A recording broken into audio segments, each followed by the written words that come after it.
Ketika Biden menerbitkan stimulus keuangan Amerika di tahun 2021 ini dengan nilai 1,9 triliun dolar atau 1.900 billion dolar atau senilai 1,5 GDP nasional Indonesia yang 1.100 billion atau senilai 27.000 triliun rupiah, maka kaum MMT mengatakan, nah tuh cetak duit deh tuh Amerika. Stimulus ini harusnya menohok perut semua guru besar ekonomi dan semua yang mengatakan bahwa MMT-nya bosman yang digadang-gadang itu printing money adalah bakal membuat inflasi. Tuh 27.000 triliun rupiah digerojokin di sektor ekonomi Amerika yang akan membuat Amerika tahun ini akan tumbuh 7% ekonominya di atas Tiongkok yang 6% perkiraannya. Inflasi Amerika paling top 2%. Ayo kaum new mind menantang kaum old mind yang mengatakan Amerika bakal inflasi ratusan persen. Ayo mana analisanya? Atau ikut MMT aja bagaimana? Buang deh tuh ilmu lama. Ini zaman digital, semua bisa dikendalikan dan terdata.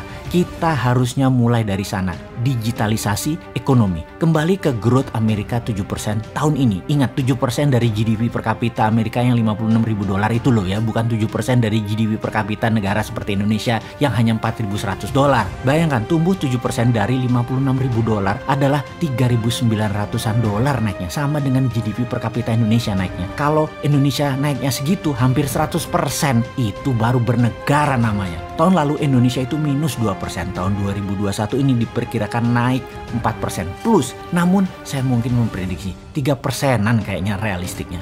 3% naik minus 2% tahun lalu, ya baru naik 1%. Selama 7 tahun kabinet kita saat ini GDP per kapita hanya tumbuh 20%. Bandingkan dengan Narendra Modi punya kabinet di India, bandingkan dengan Duterte Filipina, bandingkan dengan Vietnam deh, periodenya sama, naik semua. Dan terbukti 60%-an 3 negara itu naiknya, bukan 20 alias 3 kali Indonesia. Alamnya kaya Indonesia, letak geografisnya strategis Indonesia. Semuanya terkena imbas globalis COVID, tapi kok beda tumbuhnya? Ada apa dengan pertumbuhan ekonomi Indonesia? Masalah mendasar kalau rakyat perutnya lapar, tingginya pengangguran dan sulitnya menciptakan usaha, negara harus bertindak tepat. Bener deh, masalah mendasar karena piring di meja makan banyak warga yang kosong membuat otak sulit berpikir positif. Yuk sekarang kita cek bersama-sama bagaimana dengan makanan di piring masyarakat saat ini dibandingkan tahun lalu, dibandingkan 2 tahun yang lalu.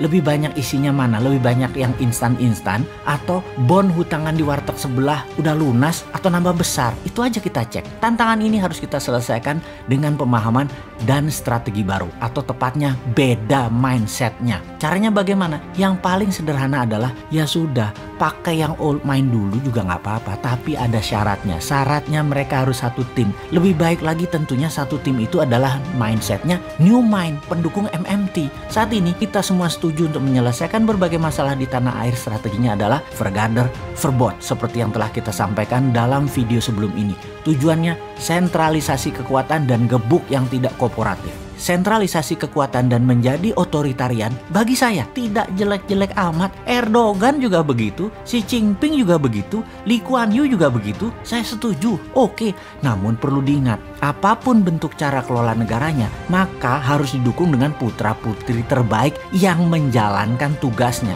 Kalau mengukur KPI, prestasi indeks yang dipakai di pejabatnya, maka semua pasti berjalan baik. Seperti Singapura deh misalnya. Kalau sebaliknya sudah sentralisasi, otoritarian yang dipakai orang yang manut dan dekat saja dengan indeks prestasi rendah, tapi tetap dipertahankan. Ini berbahaya kalau bernegara kayak gini. Bubrah semua. Harus berani memakai mereka yang punya ide dan prestasi cemerlang. Banyak saudara sebangsa yang cemerlang otaknya dan prestasinya. Pakai mereka itu yang saat ini menjadi pejabat atau menteri pemain utama Liga Menteri Kabinet Urusan Ekonomi. Sudah masanya lengser 100%. Saya teringat pelatih sepak bola favorit saya, Sir Alex Ferguson. Dulu dia adalah coachnya Manchester United. Main bola itu 90 menit. Dia pasti menilai siapa yang bagus selama pertandingan dan siapa yang akan dipertahankan full main 90 menit. Di menit 60 ini kunci suksesnya dia. Kaki-kaki pemain siapapun dan di kelas apapun pasti di menit 60 mulai letih.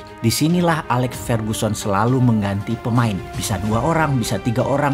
Dalam kurun waktu sisa 30 menit terakhir, strategi inilah penentu kemenangan pertandingan. Selalu Orang yang dimasukkan tersebut kunci yang membuat menangnya pertandingan. Yang diganti bukan yang lemah, tetapi yang diganti yang berpengaruh. Jadi, menurut pendapat pribadi Sontoloyo, yang diganti di kabinet kali ini adalah mereka yang masuk dalam bidang ekonomi. Itu sepaket total, ganti baru, ada 6 posisi dan ganti satu tim yang memang memiliki satu irama. 6-6-nya pemain baru, fresh leg, new mind. Jangan ganti ke 6 posisi tersebut dengan tim baru tapi baru kenal pada saat menjabat.